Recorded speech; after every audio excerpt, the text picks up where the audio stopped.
பாண்டிச்சேரி உட்பட 40 பேரும் மகத்தான வெற்றியை பெற்றிருக்கிறோம். இந்த வெற்றியை வழங்கிய தமிழக மக்கள் அனைவருக்கும், கோடானு கோடி மக்கள் யாவருக்கும் விடுதலை சிறுத்தைகள் கட்சியின் சார்பிலே நெஞ்சார்ந்த நன்றியை தெரிவித்துக் கொள்கிறோம். அகில இந்திய அளவில் மோடி அலை என்று எதுவும் இல்லை, அது ஒரு மாயை என்பதை இந்திய மக்கள் இந்த தேர்தல் முடிவின் மூலம் உணர்த்தி இருக்கிறார்கள். பாரதிய ஜனதா கட்சி கடந்த தேர்தலிலே பெற்ற எண்ணிக்கையை விட இந்த தேர்தலில் 63 இடங்கள் குறைவாக பெற்றிருக்கிறது. காங்கிரஸ் கூடுதலான இடங்களை, ஒரு மடங்கு கூடுதலான இடங்களை பெற்றிருக்கிறது. இதன் மூலம் நாட்டு மக்கள் என்ன உணர்த்துகிறார்கள் என்றால், காங்கிரஸ் தலைமையிலான இந்தியா கூட்டணியை ஒரு மாற்று அரசியல் சக்தியாக ஏற்றுக்கொண்டிருக்கிறார்கள் என்பதை இந்த தேர்தல் தீர்ப்பின் மூலம் உணர்த்தியிருக்கிறார்கள். பாரதிய ஜனதா உள்ளிட்ட சங் பரிவார் அமைப்புகளின் அரசியல், குறிப்பாக வெறுப்பு அரசியல் இந்த தேசத்திற்கு ஆகாது, எனவே இதை புறக்கணிக்கிறோம் என்று பாரதிய ஜனதா தலைமையிலான கூட்டணியை மக்கள் புறக்கணித்திருக்கிறார்கள். தனிப்பட்ட முறையிலே பாரதிய ஜனதா கட்சி 300 இடங்களில் வெற்றி பெறும் என்றும், தேசிய ஜனநாயக முன்னணி 400 இடங்களில் பாஜக உட்பட வெற்றி பெறும் என்றும், கடைசி கட்ட வாக்குப்பதிவு வரையில் திரு மோடி அவர்களும் திரு அமித்ஷா அவர்களும் திரும்ப திரும்ப சுட்டிக்காட்டினார்கள், வலியுறுத்தினார்கள். தங்களுக்கு சாதகமான ஊடகங்களின் வாயிலாக கருத்து கணிப்பு என்கிற பெயரிலும் அதே கருத்தை திணித்தார்கள். ஆனால் அனைத்து கருத்து கணிப்புகளும் பொய்யாக்கப்பட்டு பாரதிய ஜனதா முன்னெடுத்த வெறுப்பு அரசியலையும் வீழ்த்தி இந்தியா கூட்டணிக்கு தமது பேராதரவை மக்கள் வழங்கியிருக்கிறார்கள். தனிப்பட்ட முறையிலே ஆட்சி அமைக்கக்கூடிய பெரும்பான்மை இல்லாவிட்டாலும் கூட காங்கிரஸ் தலைமையிலான கூட்டணி மாபெரும் வெற்றியை பெற்றிருக்கிறது. பாஜக தலைமையிலான கூட்டணி மிகப்பெரிய சரிவை சந்தித்திருக்கிறது, தோல்வியை தழுவியிருக்கிறது. இதுதான் யதார்த்தமான உண்மை. இந்தியா கூட்டணி தலைவர்கள் தேர்தலுக்கு முன்பு சொன்ன கருத்து, இது பாஜக தலைமையிலான சங் பரிவார் கும்பலுக்கும் இந்திய நாட்டு மக்களுக்கும் இடையிலே நடக்கிற ஒரு போர், ஒரு யுத்தம் என்று அறிவித்தோம். ஆகவே இந்த தேர்தலில் மக்களுக்கும் சங் பரிவார்களுக்கும் இடையிலே நடந்த இந்த யுத்தத்தில் மக்களே வெற்றி பெற்றிருக்கிறார்கள். சங் பரிவார்கள் மிகப்பெரிய தோல்வியை அல்லது சரிவை சந்தித்திருக்கிறார்கள். ஆனாலும் அவர்கள் ஆட்சி அமைப்பதற்கு முயற்சிக்கிறார்கள். இது அவர்களுக்கு மிகப்பெரிய ஒரு பின்னடைவு. அதைவிட முக்கியமான ஒரு தகவலை மக்கள் உணர்த்தியிருக்கிறார்கள்.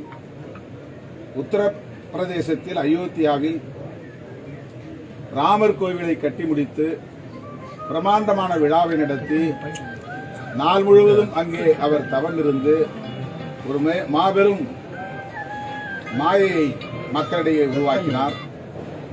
கடைசி கட்ட வாக்குப்பதிவின் போது கன்னியாகுமரிக்கு வந்து விவேகானந்தர் பாறையிலே அமர்ந்து 48 மணி நேரம் தியானம் இருக்கிறேன் என்று ஒரு நாடகத்தை நடத்தினார். இவை அனைத்தையும் தவிடுபடியாக்கியிருக்கிறார்கள் மக்கள். இந்த நாடக அரசியலை ஒருபோதும் ஏற்க மாட்டோம். ராமரின் பெயரால் நடத்துகிற அரசியல் இந்து சமூகத்தினருக்கு எந்த வகையிலும் பயனளிக்கக்கூடியதல்ல என்று பெரும்பான்மை இந்துக்களே இன்றைக்கு பிஜேபியையும் பிஜேபி தலைமையிலான கட்சிகளையும் புறந்தள்ளி இருக்கிறார்கள். அதுதான் இந்த தேர்தல் முடிவில் நாம் மக்கள் தீர்ப்பின் மூலம் அறிகிற உண்மையாக உள்ளது.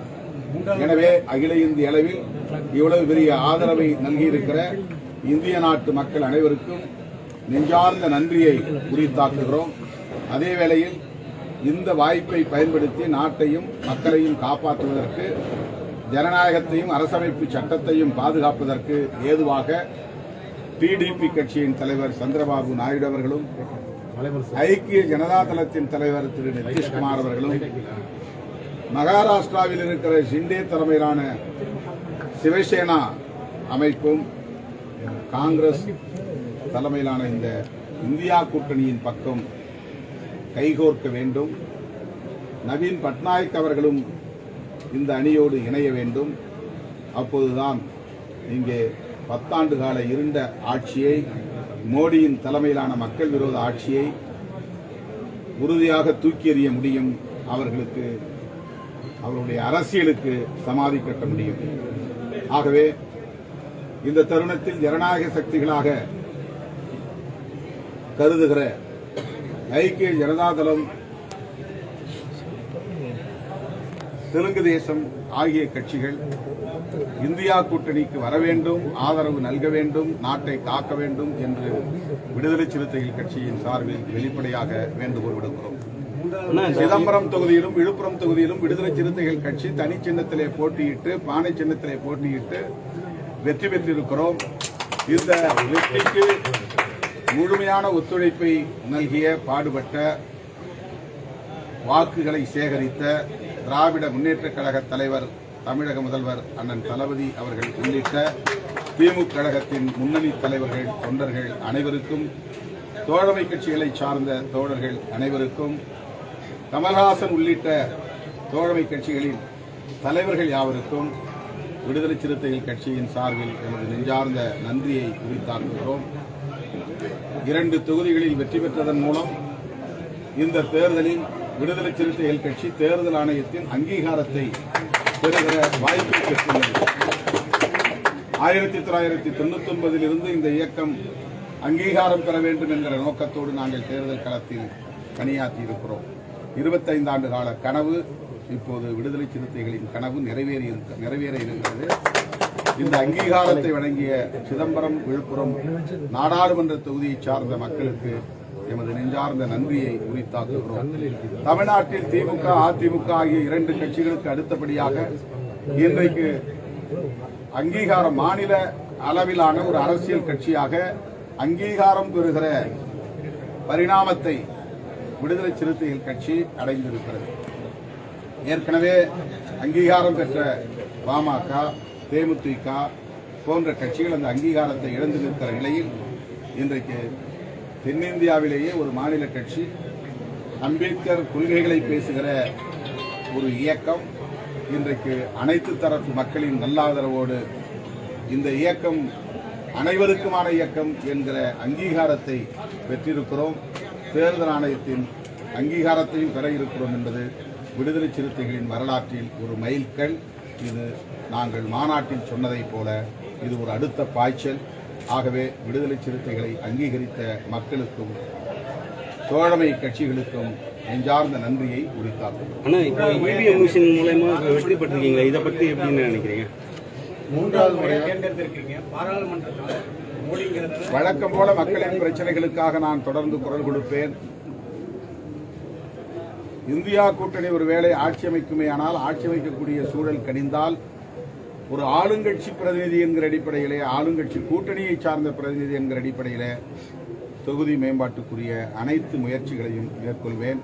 கடந்த 2 முறை எதிர்க்கட்சி அணியிலே இருந்த நிலையில் மேம்பாட்டுக்கான நிதியை மட்டுமே பயன்படுத்தி என்னால் ஆன சில பணிகளை செய்திருக்கிறேன். இந்த முறை இந்தியா கூட்டணி ஆட்சி அமைவதற்கான சாத்தியக்கூறுகளும் இருக்கின்றன, இல்லை என்று மறுத்துவிட முடியாது.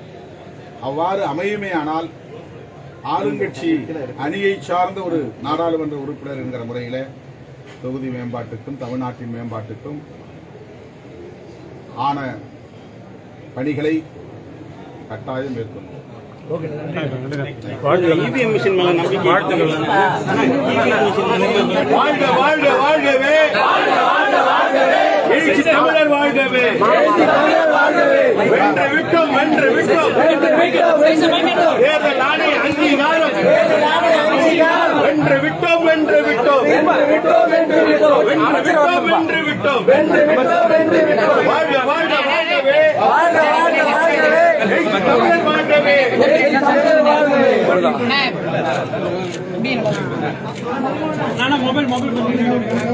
தம்பி அவர் உடுப்பா வழி விடுப்பா